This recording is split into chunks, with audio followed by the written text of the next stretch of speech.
thinking that there's a place for people who die who have rejected the gospel. And then I start having flashbacks in my mind of all the times I drove home from clubs drunk under the banner of grace from one I did not know. I started thinking about all the bullets that flew by me and didn't hit me in the back of my head as I was living under the banner of the grace of a person I did not know. I thought about all the beds I was hopping in and out of and didn't die from a disease as I was living under the banner of the grace of a person I did not know. I thought about all the times my life was in danger, all the times I was living every day dangling over the fires of hell, just one breath away, one accident away, one bottle away, one car crash away, one wrong sexual encounter away, one fight, one gun fight, one knife fight. I kept thinking about all the times every day for years I was just dangling over the fires of hell, one breath from damnation, not knowing the only thing waking me up the next morning in my sin was the grace of a loving God I did not know.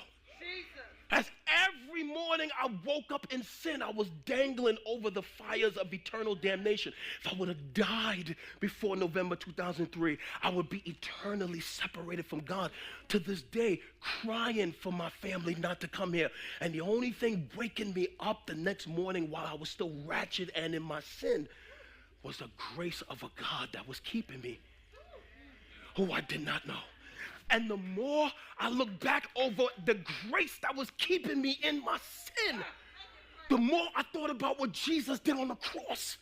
The more I thought about how me, a wretched, foul, vile woman abuser, drug dope selling from 12 years old, the families I ruined, the lives I ruined, the women I ruined, the armed robberies I performed. And the more I thought about all of my evils, and he kept letting me wake up, the more, man, I was saying to myself, how do I respond to that type of grace? The more I started thinking about that level of grace, the more with no preacher, nobody got to force me or convince me, the more my heart wanted to be holy, wanted to please him, wanted to be generous, wanted to tell others about him. The more I kept reflecting on what I was, what he did, what he gave me, the more my heart was desiring to live